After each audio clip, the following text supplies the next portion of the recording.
이 세상에서 별처럼 빛나도록 너희는 생명의 말씀을 굳게 지녀라. 주님께서 여러분과 함께 또한 사제의 영과 함께 루카가 전한 거룩한 복음입니다. 주님 영광 받으소서. 그때 예수님께서는 비유를 들어 제자들에게 이르셨다. 눈먼이가 눈먼이를 인도할 수야 없지 않으냐? 둘 다 구덩이에 빠지지 않겠느냐? 제자는 스승보다 높지 않다. 그러나 누구든지 다 배우고 나면 스승처럼 될 것이다. 너는 어찌하여 형제의 눈 속에 있는 티는 보면서 내 눈 속에 있는 들보는 깨닫지 못하느냐? 내 눈 속에 있는 들보는 보지 못하면서 어떻게 형제에게 아우야 가만 내 눈 속에 있는 티를 빼내주겠다 하고 말할 수 있느냐? 위선자야 먼저 내 눈에서 들보를 빼내어라. 그래야 네가 형제의 눈에 있는 티를 뚜렷이 보고 빼낼 수 있을 것이다. 좋은 나무는 나쁜 열매를 맺지 않는다. 또 나쁜 나무는 좋은 열매를 맺지 않는다. 나무는 모두 그 열매를 보면 안다. 가시나무에서 무화과를 따지 못하고 가시덤불에서 포도를 거두어 들이지 못한다. 선한 사람은 마음의 선한 곳간에서 선한 것을 내놓고 악한 자는 악한 곳간에서 악한 것을 내놓는다. 마음에서 넘치는 것을 입으로 말하는 법이다. 주님의 말씀입니다. 그리스도님 참여합니다. 모두 자리에 앉으십시오.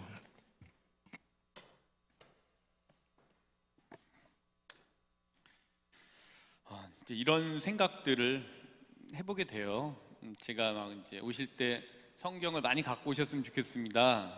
또 말씀을 드리고 또 어떨 때는 미사를 했는데 나는 조용히 미사를 하고 싶었는데 왔더니 밴드가 와서 깽깽거리고 있고 난 좀 조용히 오르간 반주에 맞춰갖고 성가를 좀 조용히 부르다가 가고 싶은데 왜 뜬금없이 애들 성가가 나오고 근데 이제 또 성경을 갖고 오셨으면 좋겠습니다라고 말씀을 드렸는데 성경을 가까이 하는 걸 좋아하시는 분들은 그게 너무 좋으신 거죠. 가까이. 근데 나는 성경이고 뭐 그냥 미사 와서 보험 들듯이 와서 그냥 앉아있는 게 좋아라고 하시는 분들은 뭐 자꾸 갖고 오라는 게 너무 싫은 거예요. 예. 노트 갖고 와야 되지 볼펜 갖고 와야 되지. 그러니까 안에 들어있는 게 다르면 이제 각자 다르실 수 있는 거예요. 선호니까. 그리고 밴드도 마찬가지인 것 같아요. 제가 이렇게 하면서 전 이거 감수를 해야 돼요. 왜냐하면 이제 제가 세운 목적이 있고 목표가 있고 또 그 목표는 하나의 좀 목적을 향해 가고 있는 거기 때문에 싫어하시는 분들에게 맞힐 수도 없고 좋아하시는 분들에게 맞힐 수도 없어서 그거를 일단은 좋아하는 반응이든 싫어하는 반응이든지 간에 좋아하는 거는 저한테 지지가 되고 싫어하는 거는 어느 정도 감수를 하고 이제 가야 되는 거죠. 근데 그것도 이제 제가 안에 어떤 걸 가지고 있느냐에 따라서 좋아하시는 분들의 지지는 좋아하고 또 싫어하시는 분들의 싫어하는 거를 감수하지 못할 수도 있어요. 근데 지향이 있으면 그거를 감수하고 협치를 해서 가야 된다라는 걸 이렇게 끊임없이 이제 끄집어서 일관적으로 얘기를 이제 지속적으로 드리게 되죠. 그 안에 있는 게 굉장히 중요한 거잖아요. 그래서 그거를 좋아하시는 분들은 정말 이렇게 와서 하니까 좋다.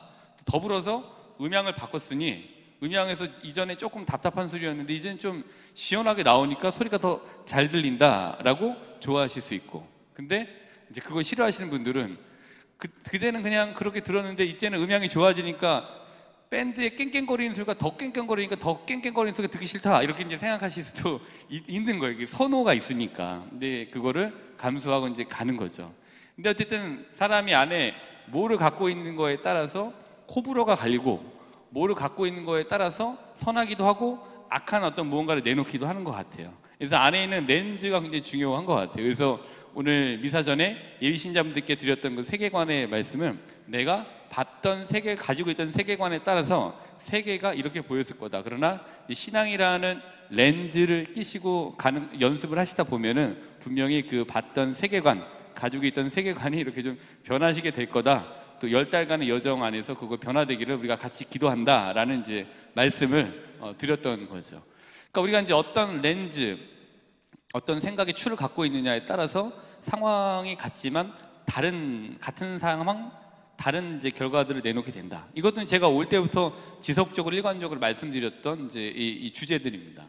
근데 이런 얘기를 다 알고 계실 텐데 어떤 이제 배가 이제 바다를 이렇게 가다가 이제 큰 폭풍을 만나서 이제 난파가 되고 이제 선원 2명이 살아남게 돼서 둘이 이렇게 이제 이 구명보트에서 이렇게 의지하고 표류하다가 무인도에 닿게 됐습니다. 그래서 A라는 사람과 B라고 하는 두 사람이 이제 살아남게 돼서 무인도에 이제 정착을 하게 되는데, 무인도에 도착할 때부터 죽을 때까지 이 A와 B라고 하는 사람은 같은 상황, 다른 어떤 말들을 내놓게 돼요. 그래서 뻔한 얘기긴 한데 무인도에 딱 도착을 하게 됐습니다. 그래서 A는 이제 이렇게 얘기합니다. 아, 내가 어차피 이렇게 됐는데 새로운 세상에 와서 새로운 세상 한번 체험해 보는구나 라는 기대감을 이제 어쨌든 표출을 하고, B는 이제 그거랑 다르게 내가 어떻게 이렇게 돼갖고서 이제 죽을지도 모르겠구나, 내가 어떻게 된 거지라고 하면서 굉장히 불평불만을 쏟아내면서 이제 무인도 정착기가 이제 시작이 돼요. 근데 사람이 이제 정착을 하면 살기 위해서 필요한 것들은 의식주가 있잖아요. 입고 먹고 또 이렇게 살 공간이 필요한데, 우선 이렇게 살다 보니까 거주해야 될 공간이 필요한 거예요. 그래서 이렇게 살다가 이 무인도를 이렇게 한번 정찰을 해보니까, 정찰을 하면서 동굴을 발견하게 됩니다. 동굴에서 이제 발견했는데, 발견했을 때 반응이 또 다른 거예요. A는 동굴을 발견하고, 아, 이제 우리가 비바람을 피하고 이제 편하게 좀 쉴 수 있고 잠을 좀 잘 수 있는 장소가 발견됐구나라고 하면서 굉장히 좋아하고 밤에 단잠을 잤어요. 근데 B는 이제 이렇게 반응을 합니다. 우리가 여기 동굴을 발견하긴 했지만 여기 언제 짐승들이 들어와서 우리가 죽을지 모른다라고 하면서 불안에 떨면서 쪽잠을 잡니다. 예. 단잠과 쪽잠으로 나눠지게 되죠. 그리고 이제 일단 주는 좀 마련은 됐어요. 근데 이제 살기 위해서는 먹을 게 필요한 거잖아요. 그래서 이제 이렇게 또 줄을 거점으로 해서 이렇게 돌아다니다 보니까 우연치 않게 먹을거리가 들어있던 자루를 발견하게 됩니다. 이 자료를 발견하고 이제 A와 B는 또 다른 반응을 하게 됩니다. A와 아, 우리가 드디어 먹을 거를 발견했구나, 이제 우리 살 수 있겠구나 라고 하면서 좋아했습니다. 근데 반면에 B는 상극이었습니다. 우리한테 불도 없는데 이걸 어떻게 해먹으라고, 이게 발견된 거야, 불도 없는데 라고 하면서 이 상반된 반응을 또 내놓게 돼요. 그러면서 식도 이제 해결이 되게 이렇게 갔는데, 살다 보니까 또 식에 가장 중요한 게 물이잖아요. 근데 물이 자꾸 없는 거예요. 어떻게 이제 해드려도 부족하고. 그러니까 A는 또 이렇게 반응을 합니다. 아, 이렇게 된 거, 이 무인도의 바닷물은 어떤 맛인지 한번 이렇게 우리가 한번 맛을 볼 수 있겠군. 이렇게. 이건 좀 억지인 것 같아, 이야기에 붙여놓은 게. 근데 B는 또 이렇게 반응을 해요. 우리가 바닷물을 어떻게 먹고 살았는지, 우리는 죽을 일밖에 안 남은 거야? 라고 하면서 또 이제 상반된 상극의 반응을 내놓게 됩니다. 그렇게 이제 쭉 지내다가 이제 이 먹을거리가 이제 점점 줄어드는데, 이 줄어드는 먹을거리를 보고 A는 이렇게 얘기를 합니다. 그래도 오늘 우리가 이 먹을거리가 있어서 오늘 하루를 살아냈다, 우린 살아냈어 라고 하면서 얘기하는 반면에, B는 점점 먹을거리가 떨어지니 우린 죽을 일밖에 안 남은 거야, 또 이제 거기에 대한 얘기를 하면서 상반된 이야기를 또 내놔요. 그러면서 이렇게 쭉 살다 보니까 먹을 게 떨어졌는데, 다행히 먹을거리가 떨어졌는데 섬을 정찰하다 보니까 먹을 수 있는 야생 과일나무 하나를 발견하게 됩니다. 그래서 이제 그 과일나무를 있는 과일을 따다 먹으면서 이제 또 연명을 하게 되는데, A는 또 이렇게 얘기를 합니다. 우리가 다행히 야생 이 과일나무를 발견해서 또 이렇게 근근히 또 하루를 살아내겠군, 아, 너무 좋네 라고 이제 희망찬 이야기를 한 반면에, B는 내가 어쩌자고 무슨 죄를 지었길래 이런 과일 같은 이런 나부랭이를 먹고 여기서 이렇게 고생스럽게 살아야 된단 말인가 라는 이제 이런 반응을 내놓게 됩니다. 근데 먹을거리도 다 떨어졌고 과일나무 열매도 다 따먹게 해서 결국엔 둘이 할 수 있는 거는 뭐 아무것도 없게 됐습니다. 그래서 점점 체력이 바닥나고 점점 이제 이 힘도 없어지고 해서 아무것도 할 수 있는 게 없게 됐어요. 이때 A와 B는 또 다른 반응을 내놓게 됩니다. A는 이런 반응을 내놓습니다. 아, 살다 보니 정말 일도 안 하고 아무것도 안 하고 이렇게 누워서 쉴 수만 있는 기회가 이렇게 생겼군 이라고 반응한 반면에, B는 죽음이 점점 우리에게 다가오고 있어 라고 하면서 또 죽음에 대한 걱정을 하게 됩니다. 그러고 나서 이제 정말 체력이 다 빠지고 진이 다 빠져서 이제 둘 다 이제 얼마 후면은 이제 죽게 될 상황이 됐습니다. 그때 A는 이렇게 반응을 내놓습니다. 아, 나는 이제 내가 그렇게 그리던 천국에 가게 될 수 있겠군 이라고 얘기를 했어요. 근데 B는 이렇게 얘기를 합니다. 나는 지옥에 가고 싶지 않아 라고 하면서 둘은 이제 운명을 맞이하게 됩니다.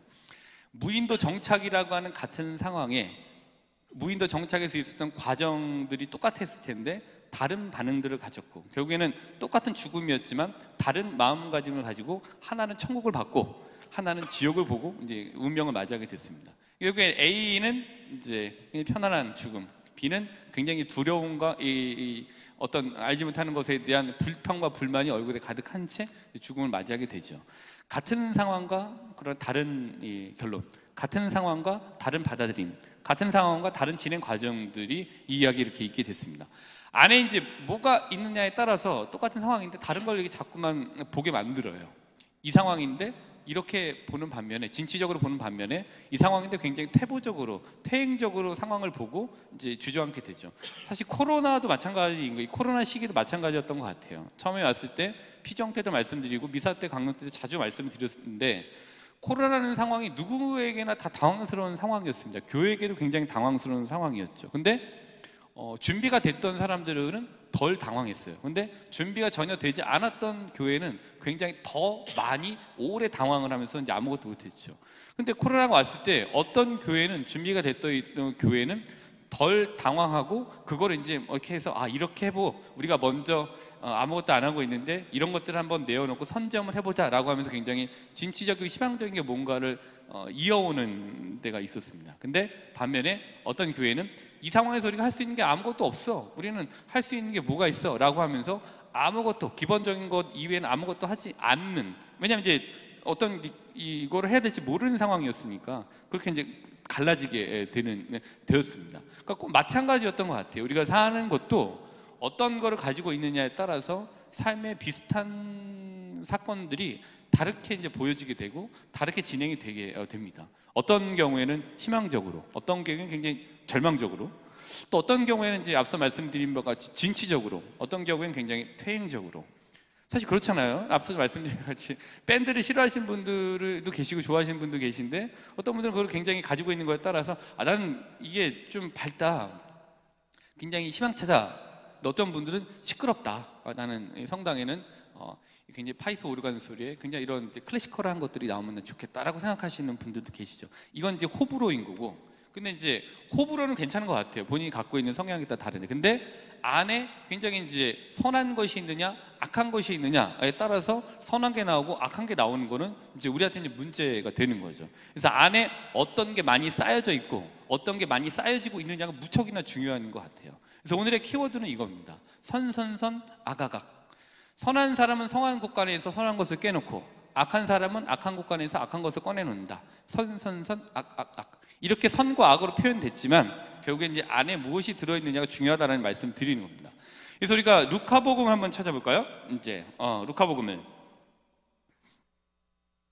12장 34절.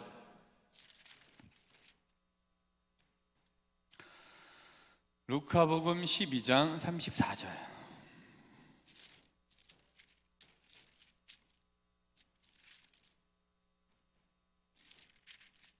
이제 이거를 찾는 걸 좋아하시는 분들은 이게 너무 좋으세요. 근데 이거 너무 싫은 분들은 너무 싫은 거예요. 귀찮아 죽겠는 거예요. 찾으라고 하는 얘기도 듣기 싫고. 자, 다 찾았으면 우리 초등부 학생들이 아멘 천사팀이 12장 34절 한번 다 읽어볼까? 자, 시모님의 사인에 맞춰갖고 딱 읽으면 돼. 12장 34절 루카복음입니다. 시작.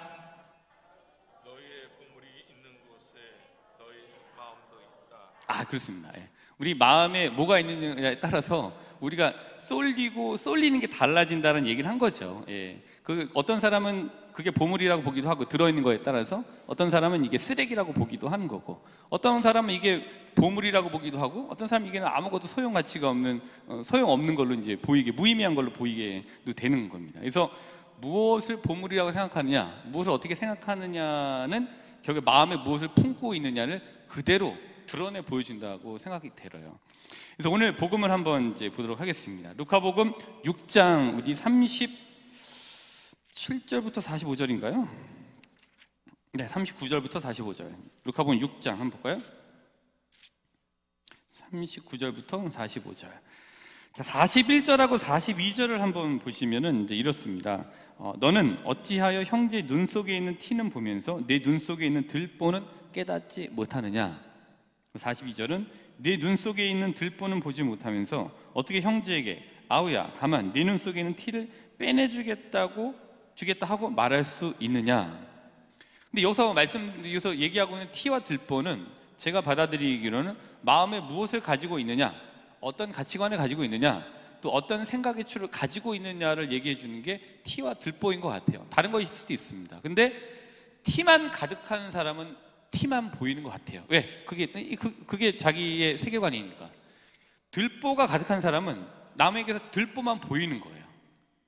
그러니까 바람을 많이 피는 사람은 남녀의 관계를 다 바람 피는 관계로만 보는 거예요. 자기가 그렇게 사니까. 예. 술을 좋아하는 분들은 술로만 보는 거예요. 인생 사는 거에 대해서.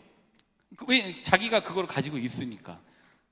돼지 눈에는 돼지만 보이고 부처님 눈에는 부처님만 보인다는 말이 여기에 이제 굉장히 적합한 말인 것 같아요. 그 45절을 보시면 이렇습니다. 45절, 6장 45절. 그래서 선선섯 아가각이잖아요. 선한 사람은 마음의 선한 곳간에서 선한 것을 내놓고, 악한 사람은 마음의 악한 곳간에서 악한 것을 내놓는다. 마음에서 넘치는 것을 입으로 말하는 법이다. 자기가 하는 생각과 자기가 하는 행동은 결국 자기가 어떤 거를 중요하게 생각하느냐, 어떤 거에 가치를 두느냐고 하는 마음속 생각의 추에 따라서 이쪽으로 기울기도 하고 저쪽으로 기울기도 하고 이렇게 이야기하기도 하고 저렇게 이야기하기도 하는 거죠. 근데 이거는 이제 선한 사람은 결국에는 마음의 곳간에 쌓여져 있는 본인의 선한 시각과 견해, 그 선한 생각의 추, 선한 마음의 자세를 이제 이렇게 드러냅니다. 반면에 또 악한 사람은 마음의 곳간에 쌓여져 있는 악한 시각과 견해, 악한 생각의 추, 악한 마음 자세를 이제 드러내게 마련입니다. 그러니까 이제 보는 게 다른 거예요. 이게 어떤 거를 마음의 중심 추로 갖고 있느냐, 어떤 가치관을 갖고 있느냐, 어떤 세계관을 갖고 있느냐에 따라서 이제 나타나는 게 다른 거예요. 어떤 일을 할 때 어떤 분들은 굉장히 적극적으로 하시죠. 굉장히 희망적으로 하세요. 근데 어떤 분들은 이건 이래서 안 되고 저건 저래서 안 된다라고 하는, 이전에 말씀드렸던 108가지의 안 되는 이유가 굉장히 거창하게 나오게 됩니다. 근데 우리는 신앙 안에서 할 수 있는 것에 대해서는 희망을 갖고 해 나가려고 하는 자세가 우리에게 있어야죠. 그때 어떤 사안이 떨어졌을 때 거기에 적극적으로 서로 달려들어서 그거를 선한 것들을 이루어내려고 하는 협치가 굉장히 효과적으로, 효율적으로, 집중적으로 이루어질 수 있게 되는 것 같습니다. 보는 게 이제 다른 거죠. 그래서 이런 것들을 우리가 열왕기 학원에서 볼 수 있는 것 같습니다. 열왕기 학원 6장 8절부터 17절 한번 볼까요? 열왕기 학원 6장 8절부터 17절.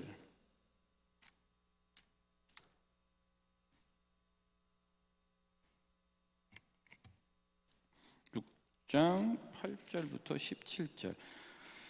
또 뭐 23절까지 있는데 나머지 6장 18절부터 23절은 집에 돌아가셔서 한번 읽어보시고, 열왕기 학원 6장 8절부터 17절 한번 딱 펴놓으시고, 어떤 내용이냐면은 이제 아람이라고 하는 곳의 임금이 이스라엘의 임금을 급습을 해서, 아니면 또 어떤 걸 포위를 해서 좀 제거를 하고 싶은 거예요. 근데 이 아람 임금이 이스라엘 임금을 좀 제거를 하고 어떻게든지 간에 좀 좋지 않게 뭐를 어떻게 하려고 하는데, 그때마다 매번 기가 막히게 이스라엘 임금이 오지 않거나 거기를 급습할 수 없는 상황들이 이제 펼쳐지는 거예요. 얘기를 풀어내면은. 그래서 이상하다, 이게 어떻게 된 일인가라고 고민을 하다가 아무래도 이건 내부에 스파이가 있는 것 같아. 내가 생각하는 거를 내가 말하는 거를 누군가 이스라엘의 내부 스파이가 이스라엘 임금에게 전해서 내가 하려고 하는 작정들을 미리 알아가지고 그 작전을 이제 자기가 있는 위험을 피하고 있는 거야 라고 이제 생각을 해서 신하를 불러서, 아무래도 내부에 스파이가 있는 것 같으니까 이거 좀 발본색원 해야 되겠다라고 이제 얘기를 하는 겁니다. 그게 어떤 거냐면은, 그렇게 얘기를 했는데 12절에 신하가 이렇게 얘기를 합니다. 그러자 신하들 가운데 한 사람이 대답하였다. 저의 주군이신 임금님, 그런 자는 없습니다. 사실은 이스라엘에 엘리사라는 예언자가 있어 임금님께서 침실에서 하시는 말씀까지도 이스라엘 임금에게 알려주고 있습니다 라고 얘기를 해요. 그러니까 이 굉장히 은밀한 곳에서 이루어지는 일까지도 이스라엘 임금에게 하느님의 사람 엘리사라고 하는 예언자가 낱낱이 이야기를 하기 때문에 우리가 짰던 작전들이 먹히지 않고 자꾸 숲으로 돌아가는 거다. 근데 그걸 알리는 사람이 누구였느냐? 하느님의 사람 예언자 엘리사였던 거예요. 그러니까 하느님께서 엘리사를 통해서 아람 임금의 작전을 얘기해서 이스라엘 임금을 보호하고 있었던 거예요. 그때는 이제 아람 임금이 이걸 알았으니까 그러면 임금을 제거하기 위해서는 하느님의 사람, 그래서 내가 생각하는 은밀한 것까지 이스라엘 임금에게 낱낱이 알려주는 하느님의 사람 예언자 엘리사를 먼저 제거해야 되겠구나라는 생각이 이르게 되죠. 그러고 나서 엘리사를 제거하기 위해서 엘리사라고 하는 예언자 하느님의 사람이 있던 도탄이라는 곳의 성읍을 포위하게 됩니다.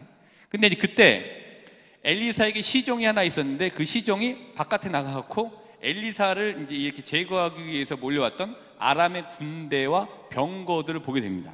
그게 이제 15절에 나와져 있습니다.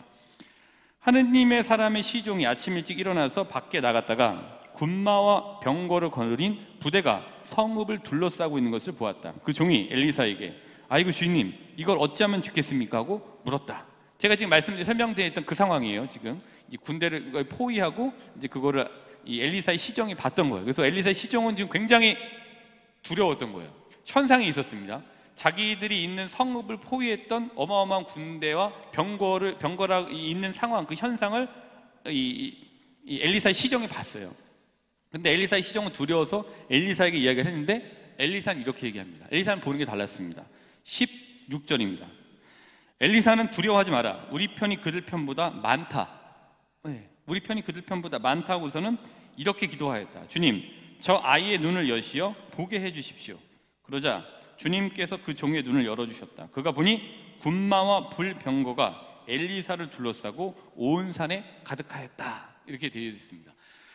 그러니까 우리 이 신앙이라고 하는 신앙인들의 렌즈, 신앙인들의 세계관은 어떤 현상이 있지만 분명히 그것 뒤에 하느님께서 하시는 섭리가 나를 이렇게 이끄실 것이다 라고 하는 든든함이 그 이면에 있다라는 걸 얘기해주고 있는 것 같아요.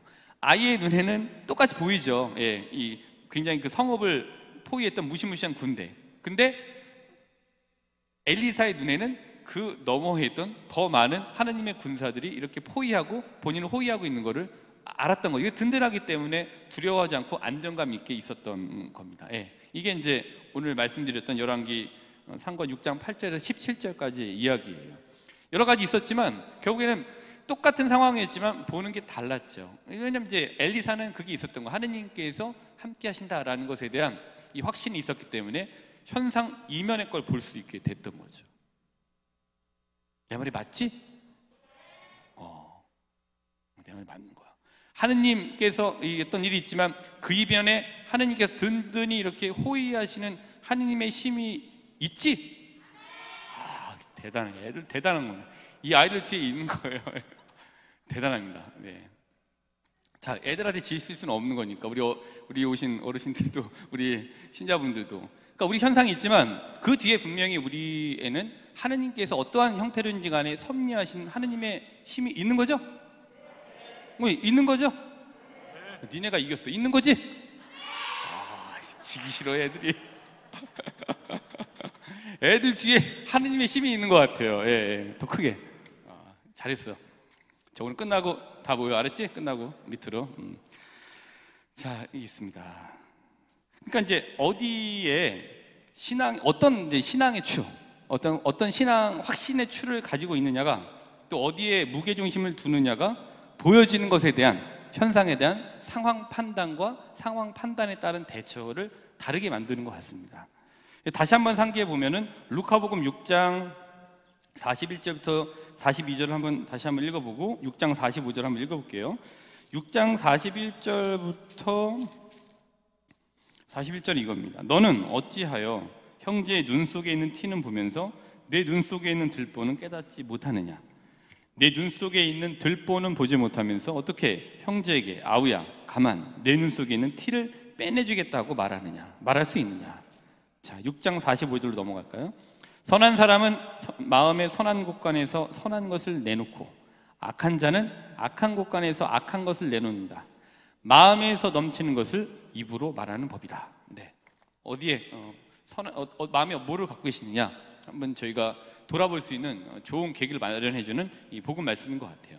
그래서 우리가 이 교리서를 통해서 한번 연결을 해보면은 가톨릭 교회 교리서 302항을 한번 좀 주목해 보았습니다.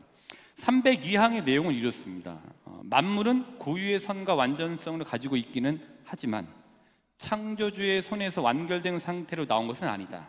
만물은 하느님께서 정해주신 아직도 다다라야 할 궁극적인 완성을 향한 진행의 상태로 창조되었다. 당신의 피조물을 이러한 완전으로 이끄시는 하느님의 배려를 우리는 하느님의 섭리라고 부른다. 근데 좀 여러 가지 이렇게 복잡하게 쓰여졌지만 이거예요. 우리 창조는 이 완성을 향한 진행 상태에 계속 있다. 진행되고 진보되고 발전되고 있다. 하느님 무엇 아래서? 하느님의 섭리 아래서. 그러니까 하느님의 섭리가 있다라는 게 우리의 렌즈, 우리의 세계관, 또 우리가 가지고 마음에 많이 가지고 있어야 될 확신의 영역이 바로 하느님의 섭리라는 부분인 것 같아요. 그거에 따라서 이제 같은 현상, 다른 반응들이 나올 수 있게 되는 것 같습니다. 다시 한번 내 말이 맞지? 그래. 우리가 보여지는 모습과 또 우리가 들려주는 말 속에는 우리가 가지고 있는 무게의 중심과 생각의 축, 우리의 가치관이 들어있는 것 같습니다. 감추려고 해도 드러나게 되는 생각의 추와 사고하는 무게의 중심과 가치관은 우리 곳간에 무엇이 쌓여있고 무엇이 쌓여가고 있는지를 잘 보여주고 있는 것 같습니다. 그래서 이번 한 주간 우리들의 내적인 곳간에 자리 잡은 생각의 추, 그리고 사고하는 무게의 중심, 그리고 가치관의 중심에 하느님의 밝고 긍정적이고 희망적인 말씀이 자리 잡기를 바라시면서 작게나마 실천하시면 좋을 것 같습니다. 작은 실천들이 가랑비에 옷 젖듯이 쌓여져서 우리들의 내적인 곳간에 쌓일 때 밝고 긍정적인 생각의 추, 또 밝고 긍정적인 사고, 또 밝고 긍정적인 가치관이 더 크게 작동할 것이라 확신합니다. 끝으로 밝고 긍정적이고 희망적인 연중 8주간을 기대하시면서 올미사를 정성껏 봉헌하도록 합시다.